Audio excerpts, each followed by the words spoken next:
खबर कांग्रेस की विरासत से जुड़ी हुई है, जिस पर झाड़ू फिरता दिखाई दे रहा है, क्योंकि अब सीट शेयरिंग को लेकर फॉर्मूला तय हो गया है। और ये जो फॉर्मूला तय हुआ है उसमें कांग्रेस कहीं ना कहीं बहुत थोड़ी पीछे खिसकती दिखाई दे रही, क्योंकि कांग्रेस जो कहीं ना कहीं सोच रही थी कि वो आगे बढ़कर सब कुछ तय तमाम करेगी, ऐसा लग रहा है कि वो बैकएंड पर है और तय कर रही हैं सहयोगी पार्टियां, चाहे यूपी की बात कर लें, चाहे दिल्ली की बात कर लें, और प्रदेशों को लेकर जो आज फैसला हुआ है उसकी बात कर लें। वहीं 58 सीटों पर देखिए आम आदमी पार्टी के साथ कांग्रेस ने हाथ तो मिला लिया है, लेकिन क्या ये 58 सीटों की राह आसान रहने वाली है? पहले दिन भर के घटनाक्रम की एक झलक आपको दिखा देते हैं।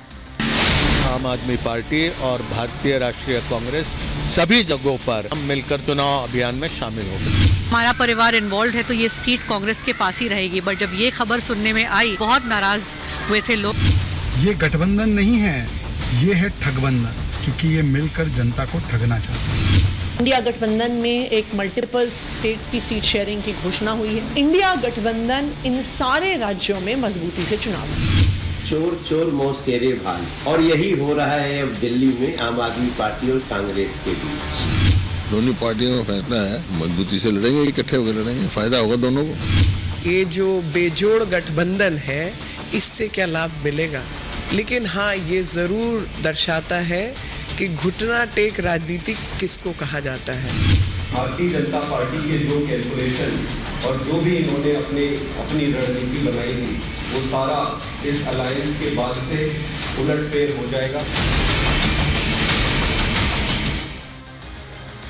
तो कहां बात तय हो गई है आम आदमी पार्टी के साथ, कौन कौन सी सीटें तय हुई हैं, चलिए वो जानकारी अब आपके सामने रख देते हैं। जल्दी से आपको बताते हैं कि आखिर कहां बात तय हो गई है। बहुत लंबे दौर की बातचीत चली और आखिरकार कंसेंसस कहां बना है। चंडीगढ़, हरियाणा, दिल्ली, गुजरात और गोवा, ये वो 5 जगह हैं जहां पर बातचीत तय होती दिखाई दे रही है। सीटों को लेकर जो गुणागणित है वो तय कर लिया गया है इन 5 जगहों पर, और यहाँ पर डील फाइनल हो गई, डील पर हरी झंडी लग गई है। लेकिन 5 राज्यों में कहाँ ये जो 58 सीटें हैं इनका गणित अगर आपको समझाएं कहां पेच फंसा है, कितनी मुश्किल है, जरा आपको समझा देते हैं नंबर्स के जरिए, गणित के जरिए पूरा समझाते हैं। पहले आपको बता दें कि कहां डिवीजन हुआ। देखिए दिल्ली की जो 7 सीटें हैं उसमें आम आदमी पार्टी 4 सीटों पर यहां पर कंटेस्ट करेगी और कांग्रेस 3 सीटों पर करेगी। अगला राज्य आपके सामने रखें, अगली जानकारी आपके सामने रख रहे हैं। हरियाणा में देखिए कुल 10 सीटें हैं, आम आदमी पार्टी 1 सीट पर चुनाव लड़ने वाली है, कांग्रेस 9 सीटों पर चुनाव लड़ेगी। इसके अलावा बात करें गुजरात की, तो गुजरात की 26 सीटों में आम आदमी पार्टी 2 सीटों पर चुनाव लड़ रही है,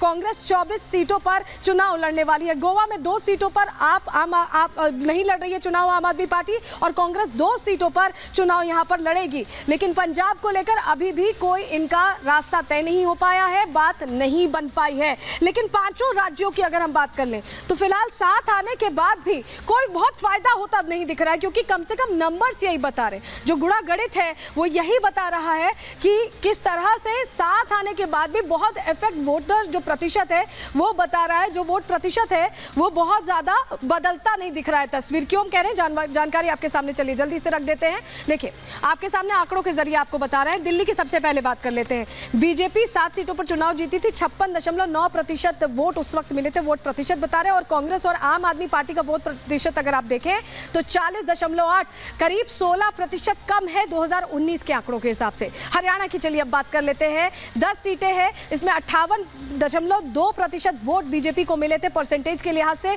लेकिन कांग्रेस और आप, क्योंकि इनका वोटर सेम है, ये साथ आ रहे हैं तो डिवीजन तो नहीं हो रहा, लेकिन बहुत मैसिव इंक्रीज भी नहीं देखा जा रहा है, क्योंकि 29.7% वोट इन्हें हरियाणा में मिले थे। तो काफी अच्छा डिक्लाइन है, मतलब आप देखें तो आधे आधे का हिसाब है। और अगर बात करें गुजरात की तो बीजेपी को यहाँ 26 सीटों के हिसाब से अगर देखें तो 62.21% वोट मिले थे, और जस्ट हाफ अगर आप कर देंगे तो कांग्रेस और आम आदमी पार्टी साथ आकर भी 32.11% वोट प्रतिशत यहां 2019 में रखते थे। तो क्या यह तस्वीर बदली है? तो खैर चुनाव बताएगा, लेकिन कम से कम आंकड़े ये कह रहे हैं कि बहुत बड़ा फायदा नहीं हो रहा है। गोवा की बात कर लेते हैं। बीजेपी 1 सीट पर जहां जीती थी तो 51.19% के साथ, कांग्रेस और आम आदमी पार्टी 1 सीट पर अगर साथ भी आ जाते हैं तो 45.92%, यहां भी वोट प्रतिशत बीजेपी के बनिस्बत आपको कम दिखाई दे रहा है। तो ये वो आंकड़े हैं जो बता रहे हैं कि 2019 में वोट प्रतिशत तो कम से कम यहां पर कांग्रेस और आम आदमी पार्टी पार्टी के साथ आने के बावजूद बदलता नहीं दिखाई दे रहा है तस्वीर। लेकिन आप समझिए, कांग्रेस वो पार्टी जो आजादी के बाद से सत्ता में रही सबसे पुरानी पार्टी है और कहीं ना कहीं डिसीजन मेकर की भूमिका में इंडी गठबंधन में रहना चाहती थी, वो पार्टी अब सेकंड लीड में आ गई है। तो क्षेत्रीय पार्टियां, चाहे समाजवादी पार्टी की बात कर लें जहां यूपी में सब कुछ तय हुआ, या दिल्ली की बात कर लें जहां आम आदमी पार्टी सब कुछ तय कर रही है, बैकएंड पर कांग्रेस होती दिखाई दे रही है और ये क्षेत्रीय पार्टियां उसके ऊपर बढ़कर, उससे आगे बढ़कर सब कुछ तय कर रही है। तो क्या सेकंड लीड में इंडी गठबंधन में रह गई है कांग्रेस और इसका कोई फायदा भी नहीं होने वाला साथ आने का? कैसे समझाते हैं इस रिपोर्ट के जरिए?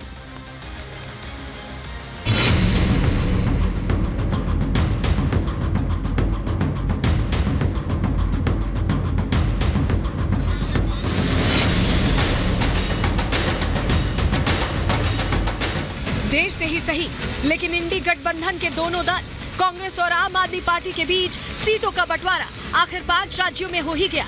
जो केजरीवाल कभी कांग्रेस पर इल्जाम लगाया करते थे, उनके साथ कभी भी अलायंस में नहीं आने की बात किया करते थे, वो मोदी की लहर को देखकर 5 राज्यों में हाथ से हाथ मिला बैठे हैं।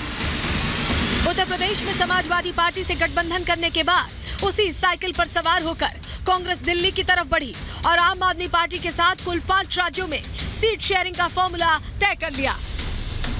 दिल्ली में आम आदमी पार्टी जहां 4 सीटों से चुनाव लड़ेगी, तो देश की सबसे पुरानी पार्टी कांग्रेस 3 सीटों पर अपने उम्मीदवार उतारेगी।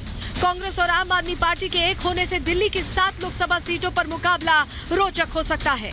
हालांकि गठबंधन के बावजूद यहां बीजेपी को हराना मुश्किल होगा, क्योंकि दिल्ली की जिन 7 सीटों पर गठबंधन हुआ, वहां 2019 में बीजेपी के सभी प्रत्याशियों ने 50% से ज्यादा वोट हासिल किए थे। ऐसे में गठबंधन के सामने न केवल अपने वोट बैंक को बचाने की चुनौती होगी, बल्कि बीजेपी के वोटर्स को भी अपने पाले में करना होगा। यही वजह है कि पिछले चुनाव के नतीजों को देखते हुए ये काम इतना आसान नहीं है। हालांकि मोदी विरोधी यूपी और बाकी 5 राज्यों में सीटों के बंटवारे के बाद बड़े दमखम से जीतने का दावा जरूर कर रहे हैं।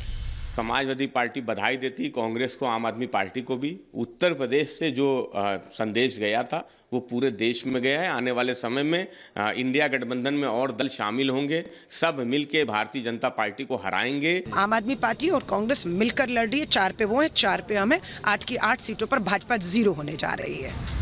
जिस पार्टी का नेतृत्व प्रधानमंत्री नरेंद्र मोदी कर रहे हैं, उसके सामने खड़ा होना विपक्षी गठबंधन के लिए टेढ़ी खीर साबित हो सकता है। ये दावा बीजेपी के तमाम नेता ताल ठोक कर लगातार कर रहे हैं। साथ ही मोदी विरोधियों पर ऊपरी दिल से साथ आने पर तंज भी कस रहे हैं। ये जो बेजोड़ गठबंधन है, इससे क्या लाभ मिलेगा? लेकिन हाँ, ये जरूर दर्शाता है कि घुटना टेक राजनीति किसको कहा जाता है। चोर चोर मौसेरे भाई, और यही हो रहा है अब दिल्ली में आम आदमी पार्टी और कांग्रेस के बीच। अरविंद केजरीवाल जी जिनको बोलते थे इनको जेल भेजना है, इन कांग्रेसियों को जेल भेजना है, अब उन्हीं के चरणों में लेट गए हैं। आज वो 2 दल एक हो रहे हैं। कल तक जिस भाषा का उपयोग एक दूसरे के लिए करते थे कि भ्रष्टाचारी एक दूसरे के कंधे पे चढ़कर निशाना साधने की कोशिश कर रहे हैं। ये गठबंधन नहीं है, ये है ठगबंधन, क्योंकि ये मिलकर जनता को ठगना चाहते हैं। कांग्रेस और आम आदमी पार्टी ने 5 राज्यों में सीटों का बंटवारा तो कर लिया है, लेकिन पंजाब पर अभी भी पेच फंसा हुआ है।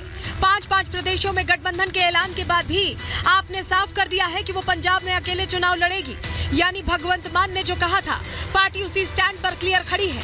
मतलब साफ है, चाहे दोनों पार्टियां दबी जुबान में पंजाब में बात ना बनने की बात स्वीकार कर रही हैं।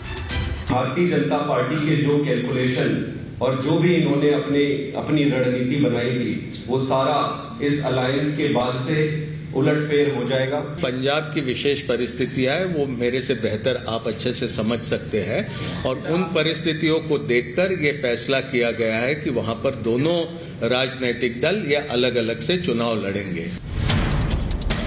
वहीं गुजरात में सीट शेयरिंग को लेकर कांग्रेस में ही बगावत के सुर उठने लगे हैं। कांग्रेस के वरिष्ठ नेता रहे अहमद पटेल की बेटी और कांग्रेस नेता मुमताज पटेल ने सोशल मीडिया पर बागी तेवर से भरा पोस्ट किया है।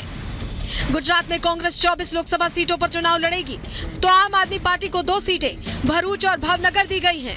भरूच सीट वो है जहां से कांग्रेस के दिवंगत नेता अहमद पटेल 3 बार सांसद रहे और ये सीट उनके प्रभाव वाली मानी जाती है।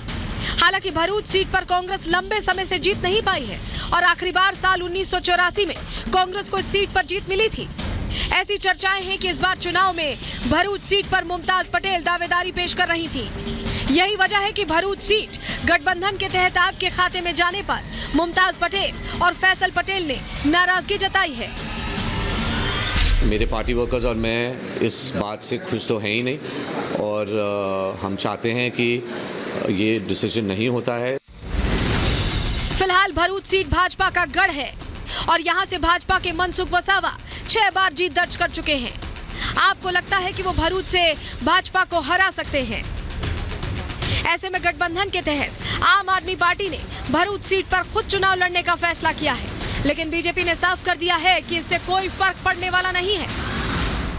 भरूच लोकसभा में आम आदमी पार्टी और कांग्रेस का गठबंधन हुआ है और ये भारतीय जनता पार्टी के सामने अभी से नहीं कई समय से गठबंधन कर रहे हैं, लेकिन उसमें सक्सेस नहीं जा रहे हैं।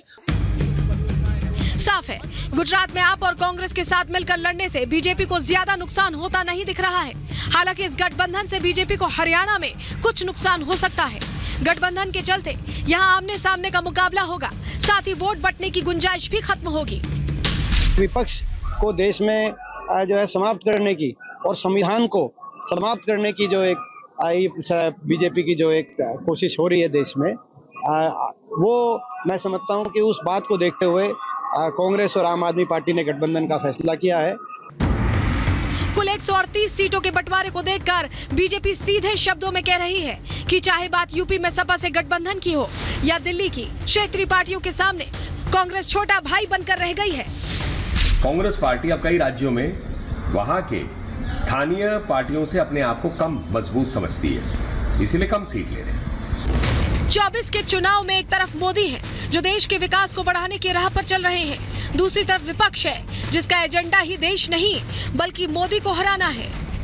INDIA अलायंस के तहत साथ आई सपा, कांग्रेस और आप का गठबंधन कितना सफल होगा, इसका फैसला लोकसभा चुनाव के नतीजों में होगा। Bureau report, Republic Bharat.